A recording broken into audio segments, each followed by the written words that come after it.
Hello, and welcome back to Chatting Pitch. We are episode 8, season 2, as we just discussed right before we recorded. I am Leslie Way. Hi there, I'm Matthew D. Smith, and Leslie, I was just thinking about how every single introduction to an episode this season has been, I don't want to say that it's terrible, but I don't think it matches up with the fantastically high quality of the rest. So I'm just wondering if we can up our game with our introductions. Okay. So what do you think we could do? Is this another pitch? This is an early pitch section, is it? We're pitching intro ideas to each other. Yes, I've decided to invert it. Can I ask, do you have one prepared? So that when I pitch mine, it's going to be like, oh, your idea is great, but wait until you check out my idea.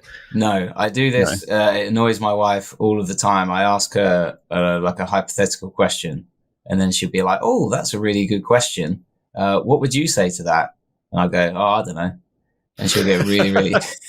I'll be like, "What would you rather be, a fish or a bird?" And she'll go, "Oh, let me think about it for a second. Let me hear your answer and your reason." And I'll go, "No." That's not what I asked. Who's getting interrogated here, me or you? You're wondering what would be great for an intro. To revamp our intro. Well, first thing that comes to my mind is loud noises and explosions. I thought that too, and maybe some horns. Yeah? Whatever type of horns. I mean, it could be like, no, but we could have like the French horns if you like. It suddenly dawned on me that the more crazy these ideas become, I don't know if the viewers view with your ears more like. I don't know if our listeners are actually aware that I edit these podcasts. So the more outlandish they become, the more work I have to do. So Matthew, go ahead. What is your idea? So first off, we get 2 elephants in a room together, but they're both bull elephants. So and they're both in season. They're pretty mad at each other. Mm-hmm. And it's okay then. Any listeners thinking we're going to get 2 bull elephants to fight each other and it's going to be dangerous, don't worry, because they're not real. Leslie can just do it in post. Matthew, what would that sound like? Hello. Welcome to Charlie Pitch. I don't know why it's a bad Robin Williams impression. Oh. Welcome to Charlie Pitch. What's that? Keep your arms and legs inside. Inside the podcast at all times. Oh, don't be afraid. Who voices the mammoth from Ice Age? Is that Ray Romano? Oh, Ray Romano, yeah. So it'll be Robin Williams versus Ray Romano. Ray Romano. Yeah. So you do your Robin Williams, and I'll with you, Ray. I don't know. You do your Robin Williams, and I'll do my Ray Romano. I've never heard your Ray Romano, so I'm looking forward to this. Welcome to Charlie Pitch. Please keep your arms and legs and trunks, if you've got them, inside the podcast at all times. Hello, I'm Ray Romano. Everybody loves me. Excellent. What are we talking about? I think we've solved all the problems with our introduction. That's it. Cue the jingle. Cue the jingle.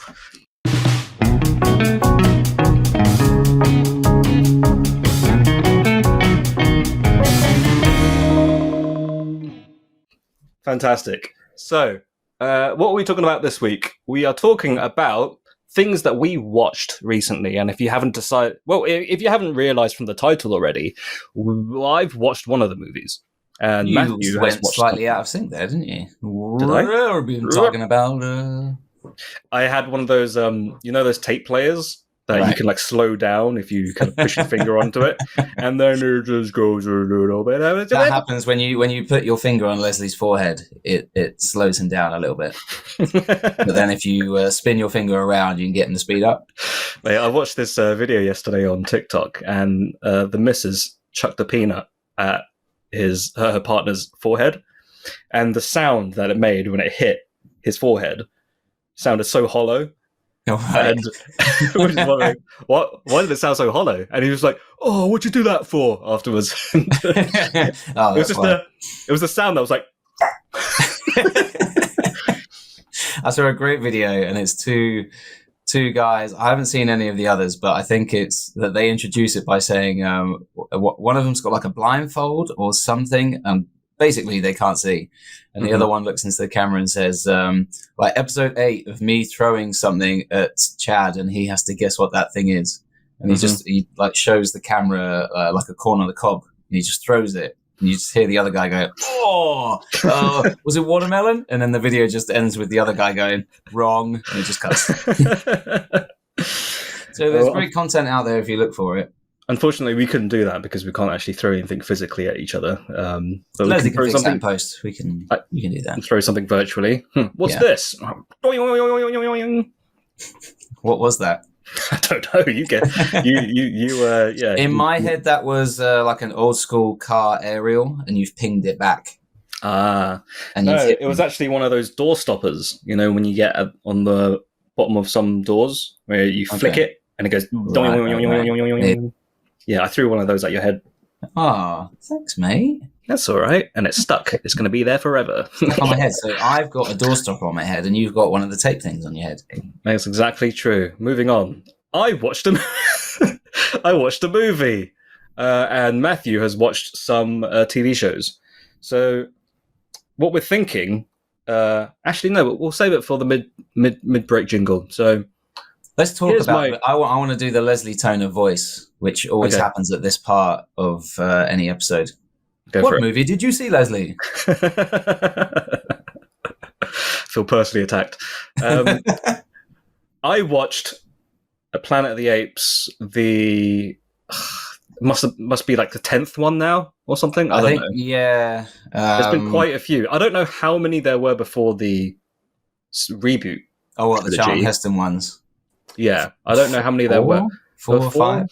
I think they're doing it for. I think it's like dinners. So the original was like breakfast with the Planet of the Apes.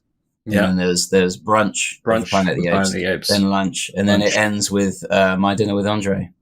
And Andre is a giant gorilla.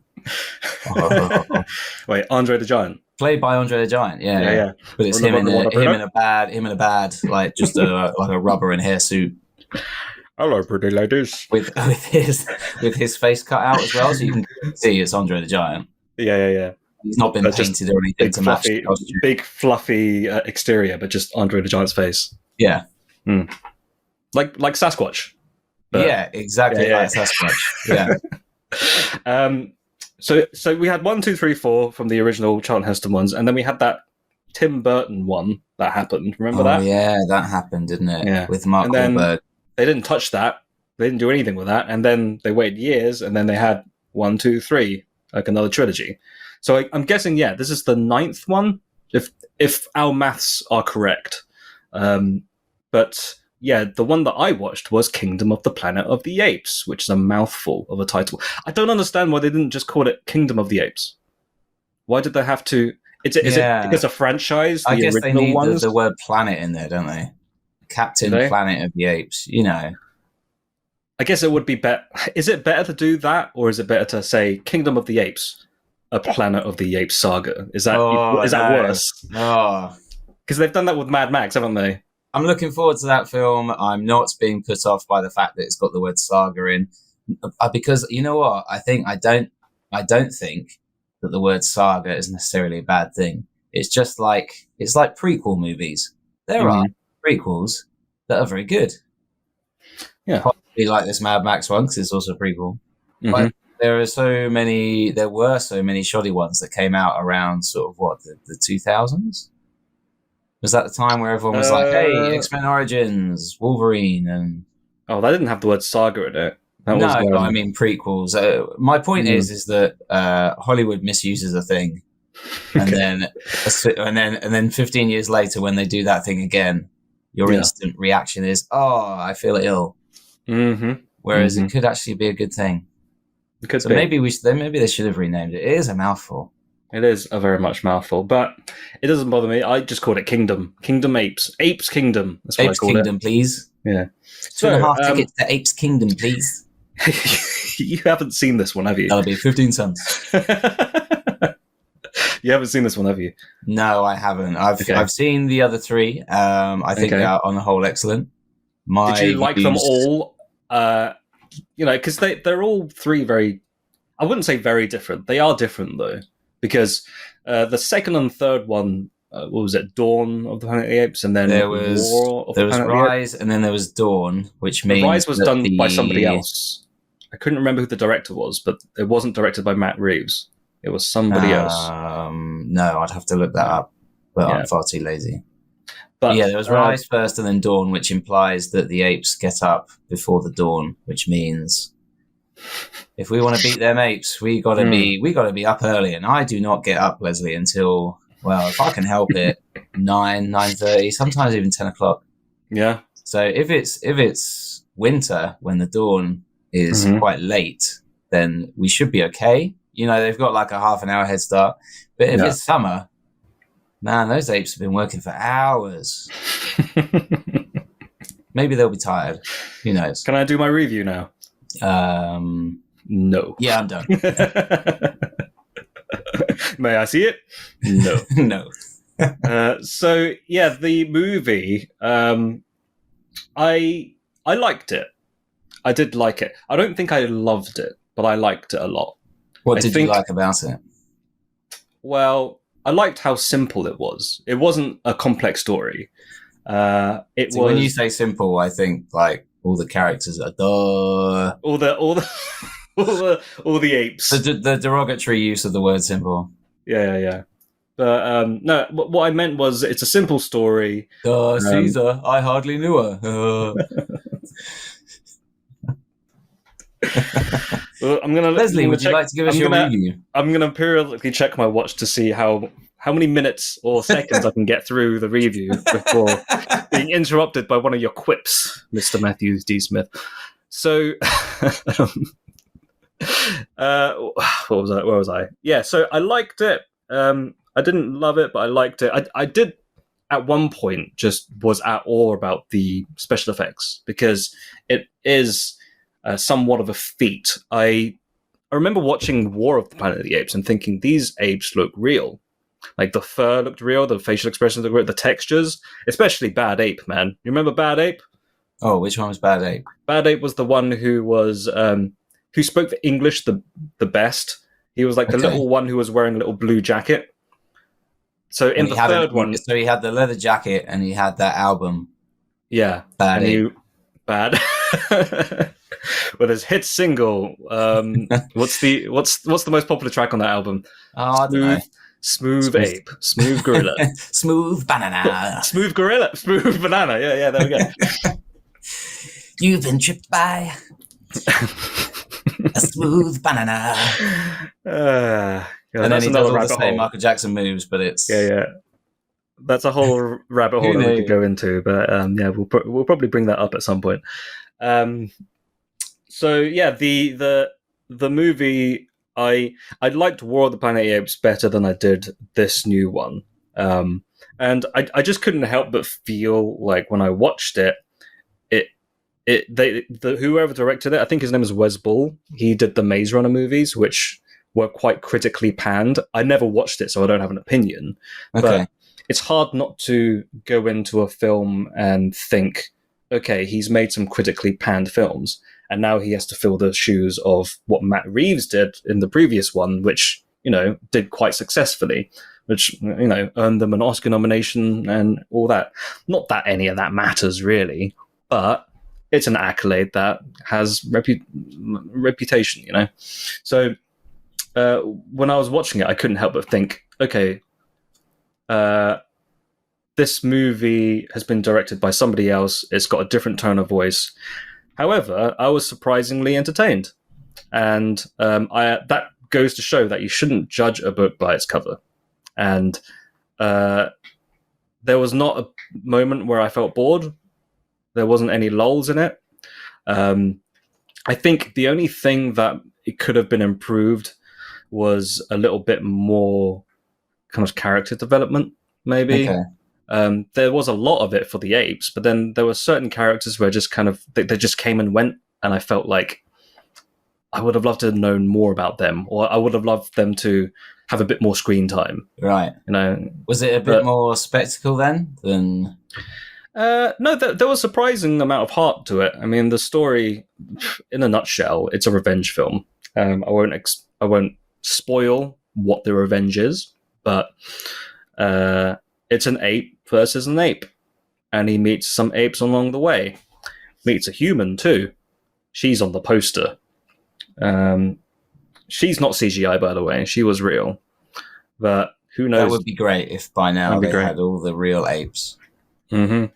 And then the one CGI who is played by an ape who's trained themselves to stand up straight. Have you seen the behind the scenes of the Apes movie? Like little bits and pieces, but they all have crutches to extend their arms, and they're walking around in these grey suits.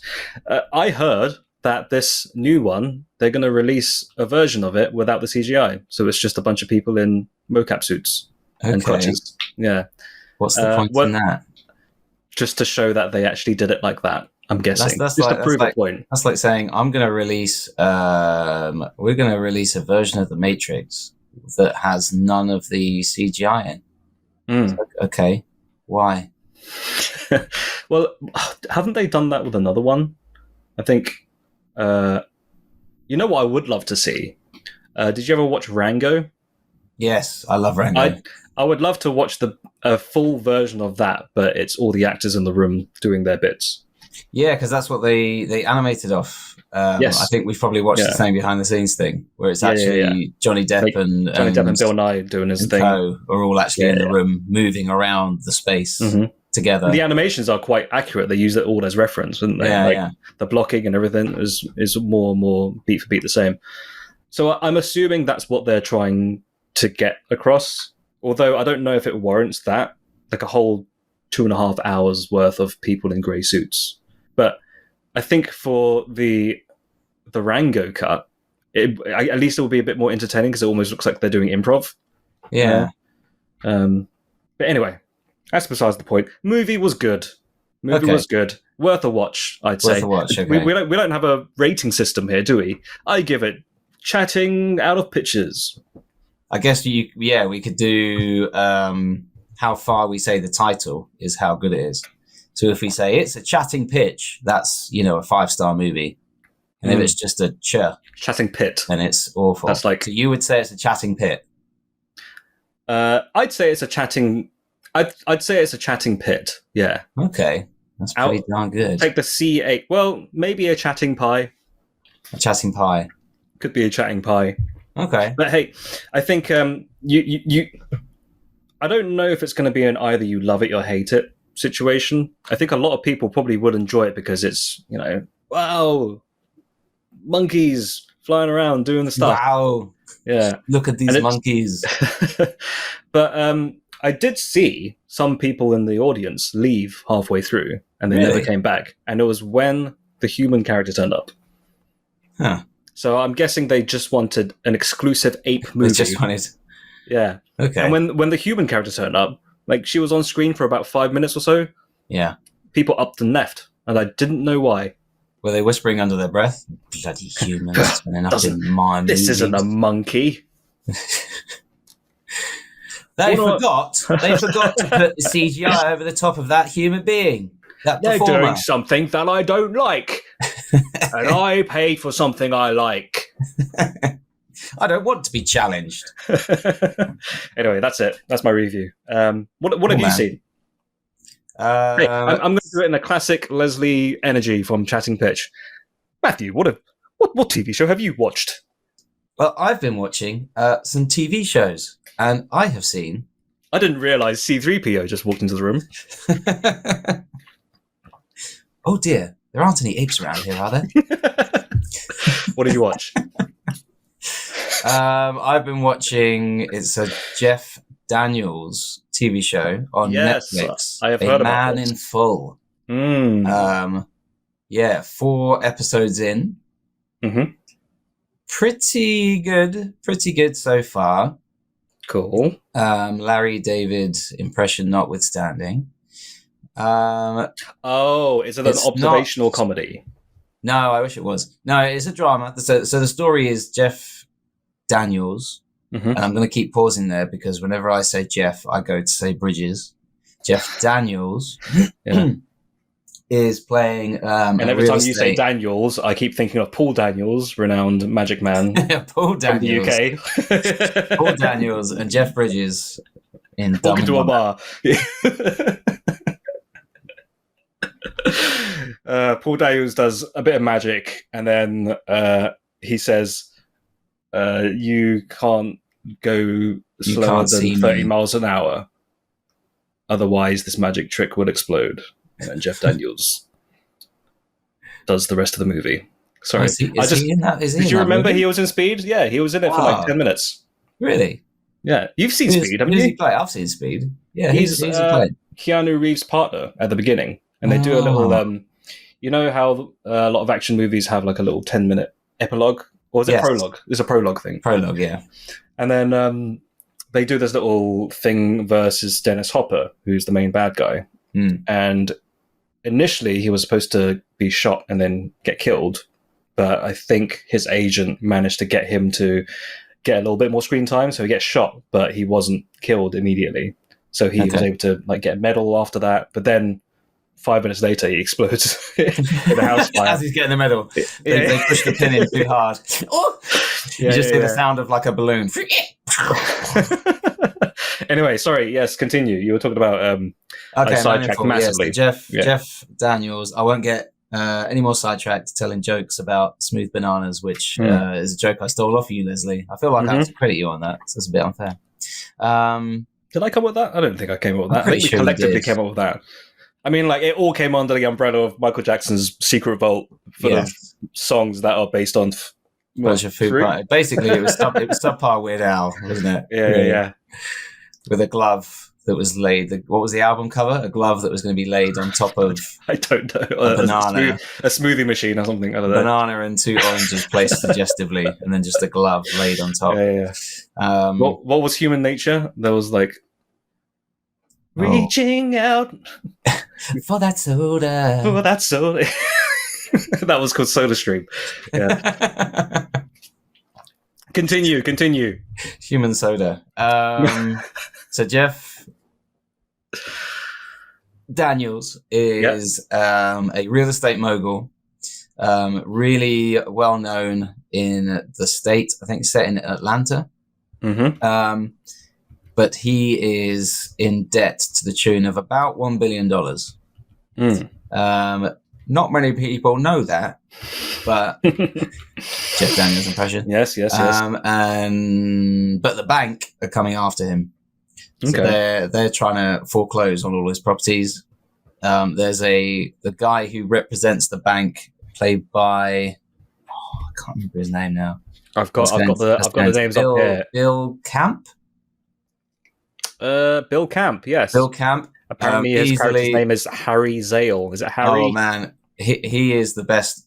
The other actors in that show are great, but he is the best, most entertaining part. He is just so funny. He's like the manager of a bank, but he's also talking to one of his underlings. He's like, "Do you think I could take him?" Talking about Jeff Daniels' character. And the other guy's like, "What? What do you mean take him?" He's like, "Do you think I could fight him? Do you think I could beat him in a fight?" And his underling is like, where is this coming from? But yeah, the whole thing is pretty entertaining. I wouldn't say it's an out-and-out comedy, but there are funny bits in there, as I think all good dramas should have. A lot of the best dramas actually have got really hilarious, maybe individual scenes or characters. There's another guy on there who plays someone called, I think it's Roland Peepgrass. Actor Tom Pelfrey, apparently. Yeah. Not sure who he is. I can't remember the name for his character. Is it Roland? Yeah, it was Roland. That's it. Roland Peepgrass. That was quite good memory, actually. Thank you. Word for word. Yeah, there you go. He plays this sort of almost slimy. He's just a very angry man. He does all the performances essentially are great, is what I'm getting at. It's a little bit insubstantial. It's a bit like, okay, this needs a bit more meat on the bones. But that's, I think, maybe me being a bit nitpicky. I think Okay. overall, it's a pretty great show. I would say, in terms of quality, probably similar to your rating, a chatting pie, Chatting pie. Okay. verging on a So chatting what's pit. that? If you were to say, is that percentage wise? So I guess Chatting Pie would be about 60% ish. What's that? Something like that. 8 plus 5. So we've got 13 letters, You've lost me already. which is a really, really handy. Let's just stick to our arbitrary rating system. Yeah, That's fine. there's no sense to it. Yeah, Why yeah, should yeah. there be? Okay, so Um, it's worth the watch from like what you've seen 3 episodes already, I would say or it's worth the watch. I've seen 4 out of the 6 episodes. And okay. that's the other thing as well, that if you're one of those people, for whatever reason, you just got to power through, even if you hate a series. Hey, this is a ringing endorsement. Even if you think it's terrible, it's only 6 episodes. Put that on the poster. That's what I like about British shows. Sometimes, you know, they have a 6 episode arc. Mm, It doesn't feel like too much of a commitment. Um, yes. there has been Quality over quantity. a TV show that has recently been put on Netflix that isn't new that I've been enjoying quite a lot is the British version of Murderville, which is Murder in Successville. Have Yeah, you seen any of that? I haven't seen any of that. I think, like a lot of people, maybe in our generation, I've seen the American version Okay. with Will Well, Arnett. I think the reason why we have is because I don't know. I didn't really watch that much broadcast television when it came out anyway, and this was back in 2017 or something like that. So some of the jokes are a little off color because it was off a different time. Like even thinking about it now, 2017, Yeah, 2017, that's not that far back. I that thought it wasn't was that far sort back, but back then they still were some risque jokes, you know. of, okay.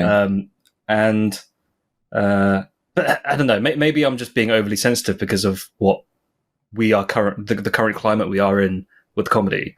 You know, some people find even the slightest thing quite offensive, and you know you have to worry about what you say or do.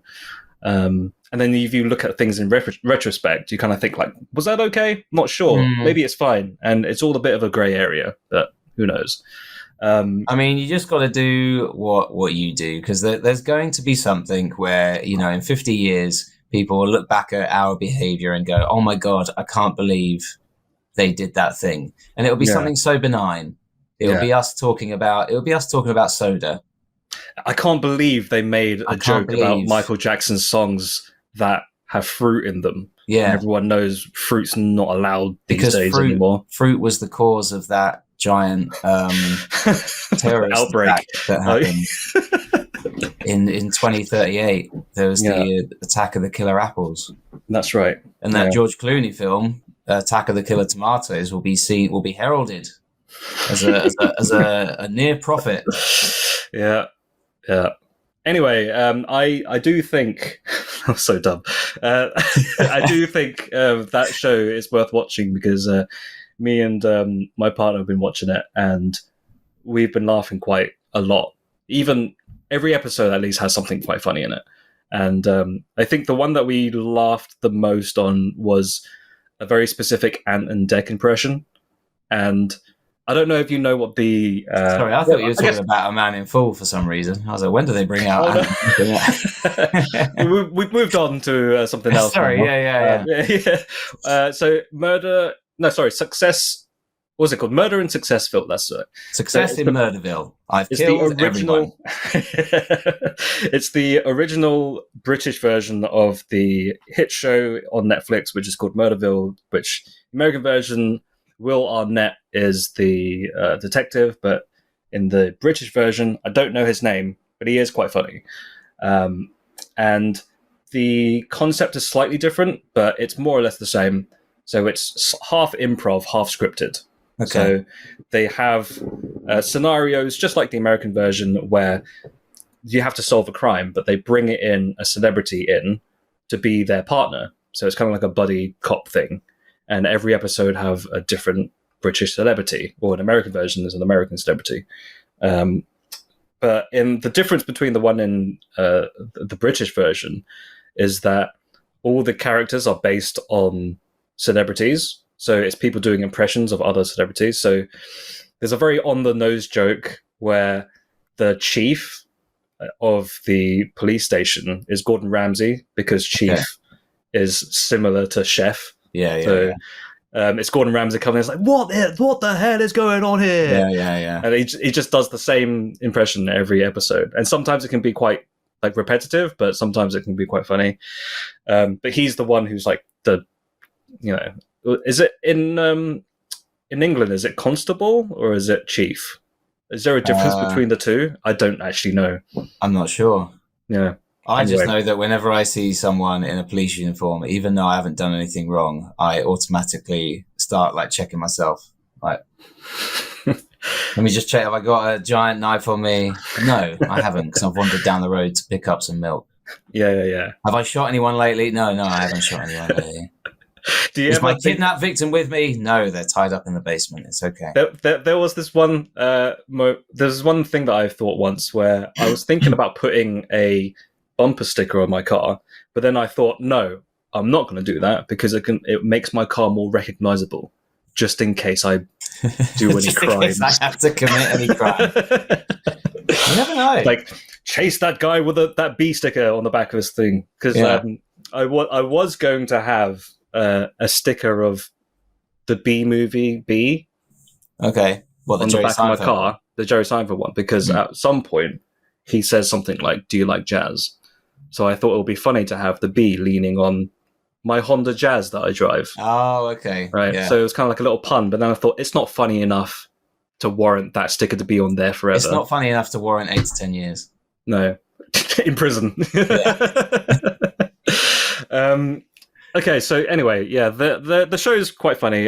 They do a really funny Ant and Dec impression where they basically lampoon Of Mice and Men, and who's Lenny is Dec. No. So which one's the tall one? So Ant is the tall one, and Dec is the short one, right? Or are they the same height? Yes. The dark-haired one is Ant. I'm with Bill Nye from Love Actually when he says, "Thank you, Ant or Dec." Well, anyway, it's really funny because they just make Ant as like Lenny from Of Mice and Men, and he's just doing his old shtick. But I found myself laughing quite a bit during that segment. But to each their own. Okay, so there's some things to recommend. What would you say the difference is between the English and American ones, apart from the impressions? Is the sort of tone, is the humor different, or is it? Because the American one is deliberately very silly. Yeah, I think the tone is similar. I think. Okay. I mean, there's obvious, subtle British humor where like things are said quite passive aggressively and sarcastic. But I think because I don't know if you know this, but like Will Arnett is quite well versed in British culture. Okay. If you ever listen to him talk on his podcast, he seems to know quite a lot about British like TV shows, or like he's super into football for some reason. Okay. Don't know why. There's a few, isn't there? Tom Hanks recently was out at an Aston Villa game, giving him a big speech. With his typewriter. So he's typewriting his speech as he's saying it. Yeah. I'm here to give you clack, clack, clack, clack, clack, clack, clack. Oh, just a moment. Ding! It's so inspirational. The programs that you get before the game are all typed by Tom Hanks. So I think it's time to move on to the next segment, which is us pitching the fake movie or TV show. But in this case, it's probably a little bit of everything. Cue the mid-break jingle.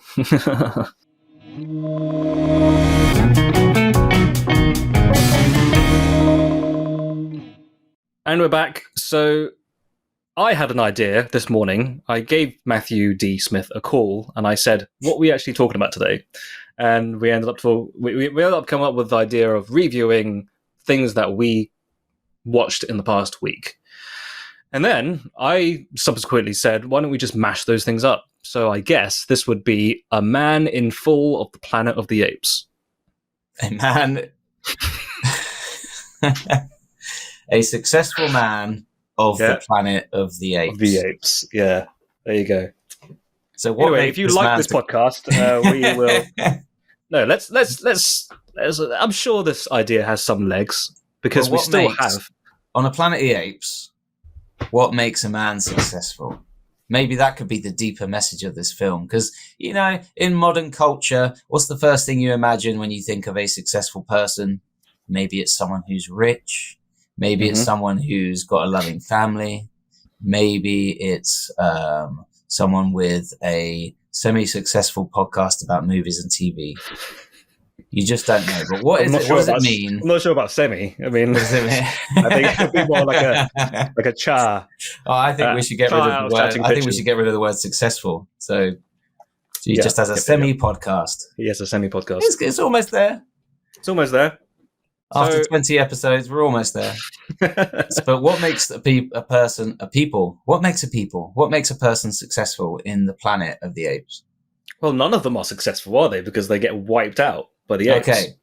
But these are going to be survivors. So are we saying just to survive is a success? Probably. Or are these like wheeler-dealing people?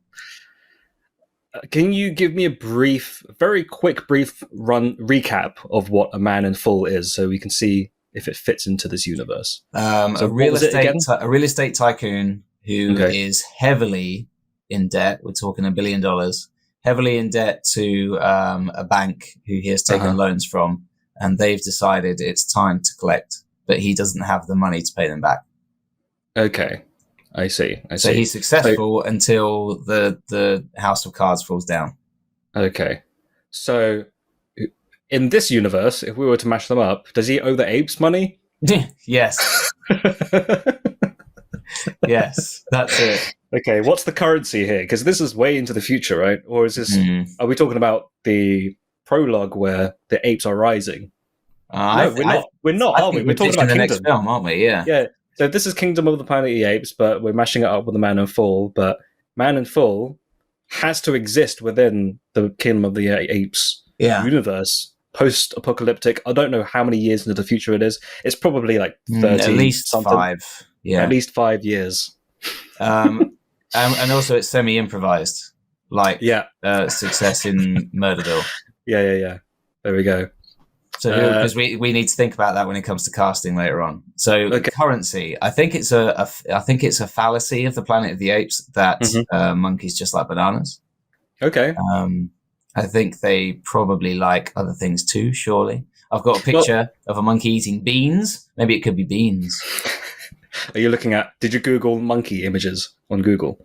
No, I actually have a little printed photo from a holiday I took to Costa Rica, and it's a monkey eating beans. And I had a great moment where I was looking at that picture, and then my head tilted down, and I saw my son eating beans in the exact same manner as the monkey. Speaking of beans, I think I might be having beans tonight. Oh, what sort of beans? So recently, and this isn't a sponsor. we're not sponsored at all yet. The only sponsor we have is Jalave. It's Jalave, of course, the great people at Jalave Industries. Remarkable products. Please continue. I think maybe this would be the perfect time to put that jingle in again. The Jalave advert. I think people are going to get annoyed by it by now. I think if they're constant listeners and it's just, who's this? This is the bit where they use the 15-second skip ahead thing. Yeah. Well, what it's if not I even just a real ad? We're not making money off this. Why don't I just insert the bit where I go Jalave and then carry on? Yeah, we could do that. There you go. Yeah, shortened version.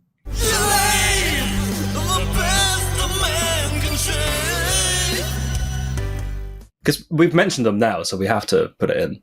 Yeah, well, we've mentioned them because we signed that contract. That's right. Where we get paid nothing, and we have to keep mentioning them in perpetuity. So even when we do this podcast in the afterlife, we have to keep mentioning Jalave. Do you think you'd need to shave in heaven? You will have to shave your. Where's he going with this? Yes, I don't know. Sorry, you got to shave your aura. And then what are you even in heaven? Are you in the afterlife? Are you an entity? Are you just energy? Oh, what is it? What is it like in the heaven of the Planet of the Apes? Anyway, these apes. They want beans and bananas. So this. Oh no, sorry. Has... I was saying I might be having beans tonight, and then I just suddenly trailed off. Sorry, yes. Yeah. Let's go back to the important conversation. What beans are you having? I'm not sponsored by this, but I order. I don't even have to mention their names. Okay, so I get food boxes delivered. So any food box delivery companies that want to sponsor us, please get in touch. Please send me food. But no, is this food very fresh? And when someone delivers it, it's like Hello. It's not. It's not. It's actually the other one, which is a completely different color when it comes to their branding. It's only one word. It's not two words. I Food. don't. Food bot. Someone goes Food. food. Yeah, that's it. So I don't think I'd take a delivery from HelloFresh if that's how they. Hello. I'm gonna have to beep out their name Oh, now because we hello. can't. We're not sponsored by them. So one of the meals that I'm So we having, can't say hello or fresh. we we can say it if we have a word in So we between. cover. If you have it, We would use the word Jalave instead. It would be replaced in post production. So it would be the Jalave Prince of Bel Air. that's it. Okay.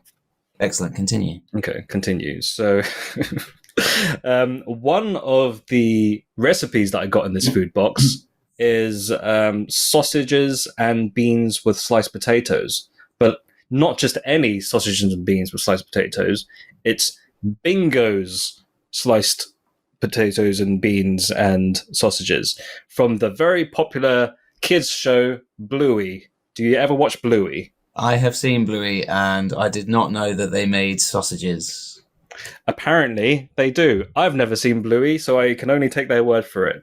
So, If you've got kids, any listeners out there, if you've got kids, it is a I'm not being sarcastic. I'm saying it in all sincerity. It is one of the few shows where you can watch the episode and get almost as into it as your child. I have heard this. So let me show you. I've got it on my phone. It is called Bingo's Sausages with... Oh, gosh. Hold on. Bingo's Sausages with baked beans, hot pot, and minty peas. That's just sausages and beans and potatoes. And if you scroll over, you can see a cartoon version of it. Oh, okay. See? So they've made a thing from that thing. They made a thing from that thing, but I don't know if... Like Garfield's lasagna. Garfield's lasagna, apparently Bluey is sausages and beans. But look, if you ever look, you see? See Yeah, Bluey even right says there? it. But who's Bingo? Bingo's the younger sibling of Bluey. Oh, so it must be his sausages and beans then. See, I haven't seen it, but once I have kids, I probably will. Yeah, so you got the blue one is Bingo, and then the younger sister is Bingo, the brown one. So, Jeff Daniels, he is the man who's in debt to the Planet of the Apes, Kingdom of the Apes. The debt of the Planet of the Apes. But Bingo cooks his meals, apparently. I don't know. He has a dog. I'm trying to mash it up. Yeah. Mash up the beans. Trying to get that sponsorship. Yeah. So I guess this could be like a Mary Poppins situation where it's half. I mean, like it is basically half animated, isn't it? Oh, okay. Yeah. So we can put other characters so the in Apes there. do a musical. Apes do a musical. Okay. Bingo does a song about mashing potatoes. About mashing beans, yeah. And Jeff Daniels is. I don't know about this, Bingo. It's not going to help me pay back the apes with their bananas. But go on. Because he's a chef, there's got to be some sort of linkage to that, right? Okay. Because he owes the apes bananas. Yeah. Bingo's a chef. Banana bread. And they think that's going to get them out of people. Yeah. Just think about it. Simplify, man. And then they think that the banana bread is going to get them out of debt. And then, they turn up and they're confident for the meeting. And you as a viewer are confident for them. Mm-hmm. And then the monkeys are like, what did you do to the bananas? That you've wrecked them. You've wrecked them. These are no longer... The bread isn't even bendy. So the apes are like the people who are sort of pro-Brexit. They're like, we need bendy bananas, and banana bread isn't bendy. Get this out of my face. Banana zit. There's got to be something there. Banana zit. Yeah. Banana zit. No, yeah. That sounds horrible. That's like a zit where you squirt it and it's everywhere. Yeah, stop talking. I don't like that. Nice. And then the musical bit could be quite good because in A Man in Full, Jeff Daniels' character has got a dodgy knee.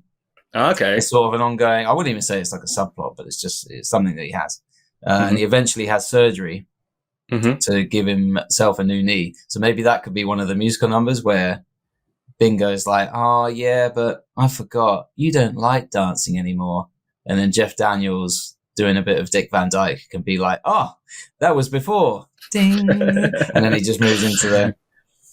Does he do any? Is there actually any musical numbers in Man of Full? No, there is Man in not. Full? No. No. Oh. If there was, man, that would have been a completely different show. But are there any musical numbers in Bluey? There must be. Yeah, right? yeah. I think there are songs. Okay. So we get Jeff I haven't Daniels watched doing it in his ages. thing. I've just been watching Toy Story 2 again. Oh, yeah. And Again again. and again and again. And again. And again and again and again. And again. It's the best Don't- one. Not Is it the best, anymore, in it's your not. opinion, it's the best one, isn't it? Yeah, but I'm sorry, Leslie, because I know we've got a very special memory of New Year's Eve when you had to stay. You were locked inside a house. Yeah. So instead of celebrating New Year's in a typical way, we just watched Toy Story 2. Toy Story 2. But I hate Toy Story 2 now. I can't stand Why? it.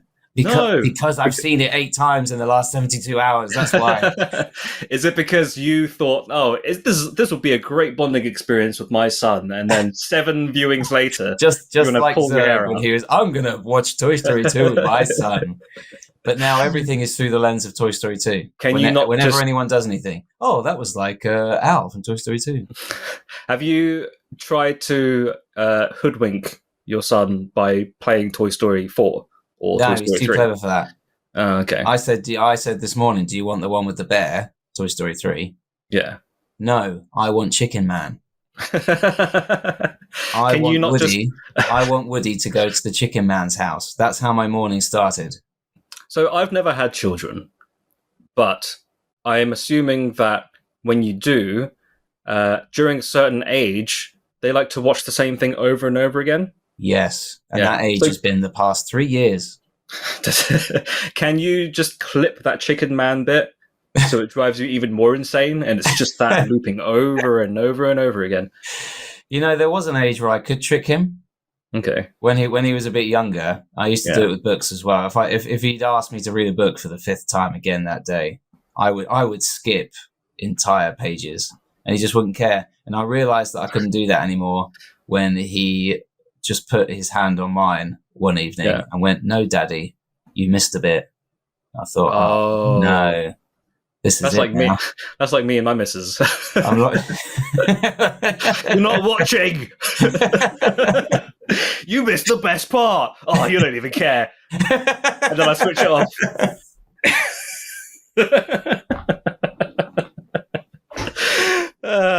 The robot was about to transform. Okay, so yeah, that's my life now. That's your life.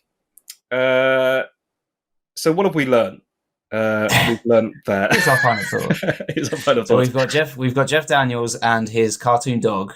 Yes. So the dog is cartoon. The apes are CG generated. Yeah. And it's Jeff Daniels real. Mm-hmm. No, he's claymation.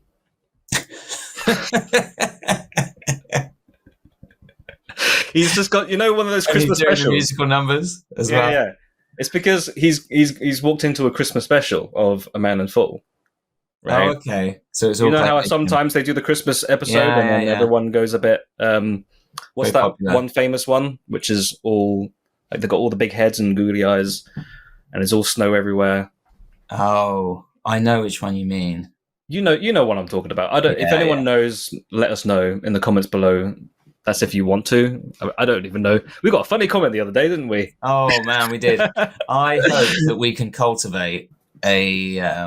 I don't want to say a fan base because we're not at that point yet. But I'm hoping we can cultivate more comments like this because in the first season, in the first collection of our episodes, I remember distinctly there was a comment that said, "Oh, I loved that Arnie impression you did."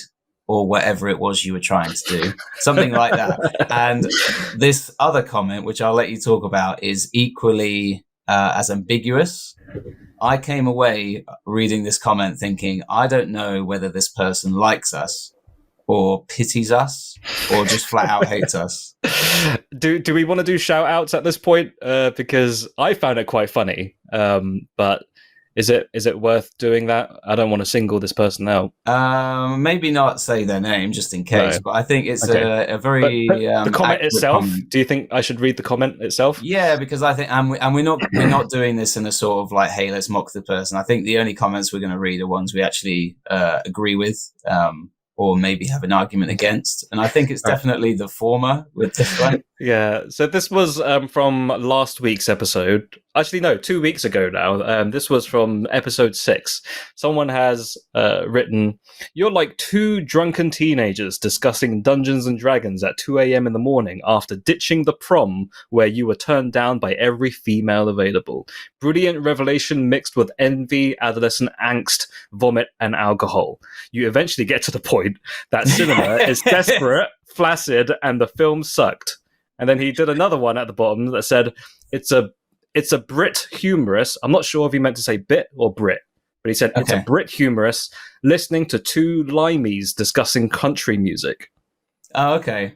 So he liked our comment about the AI country song. AI, yeah, that's right.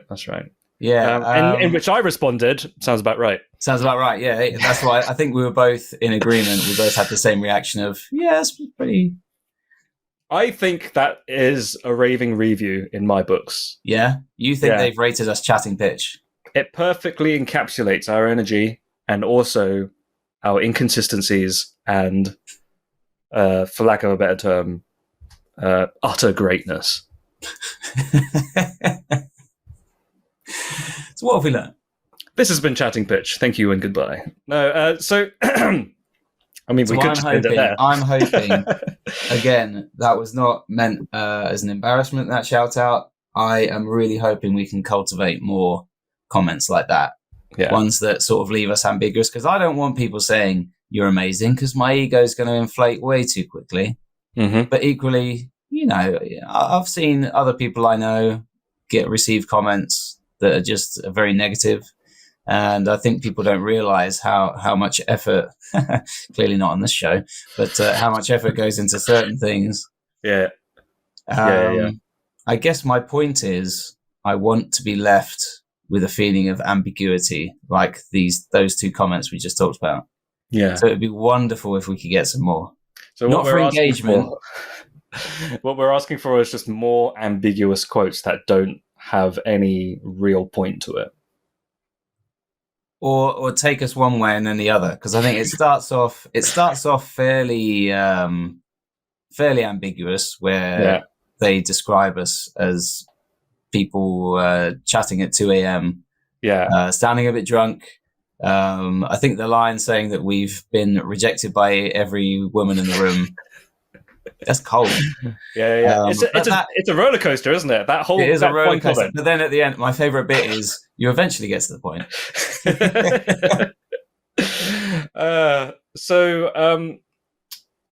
I guess that's it, really. There is no ending to that pitch that we came up with, but I think the rest of it writes itself, doesn't it? I guess that he pays back the debt. He makes his life simpler, and he has the realization of, we don't need to make banana bread, Bingo, my cartoon dog friend and chef. Yep. We just need to get all the bananas, and then they won't close the leisure center or whatever it is they're trying to stop happening. Okay, sure. And then I guess it ends with them all breakdancing. Yeah, they all become friends. Yeah, because then right at the very end, I guess another character comes in, and that's a cliffhanger. You know how when you're animation style, we could go like an anime character shows up. Yeah, if you ever played Street Fighter, you stole all my bananas, and the background's just going crazy. And I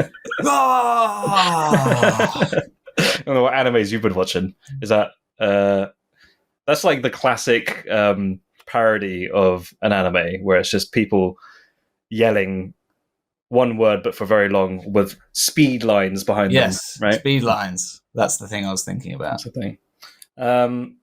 Well, I was thinking more along the lines of, you know how when you're playing a game like Street Fighter and somebody on the second controller presses start, and then it says, a new challenger has arrived. Okay, yeah. And that's how it ends. And then credits roll. Oh, so do we even see the challenger? Yeah. So the next one would be... Jim Carrey. Yeah, something like that. He likes video games now, doesn't he? Yeah. Playing his Mean Bean Machine. I think we've exhausted all options here, and that's the end of the podcast. Yeah. Chatting Pitch has been brought to you by Leslie Way and Matthew D. Smith. If you enjoyed this episode, feel free to listen to others and maybe even subscribe. You can follow us on the website, formerly known as Twitter. Listen to us on Spotify or wherever else you listen to podcasts. Leslie and Matthew have their own side hustles as well. Feel free to check out Leslie's YouTube channel or Matthew's Medium blog. Links in the description. If you want anything else, we might have other links in the description if we think of anything interesting to add. Thank you for listening. I love you.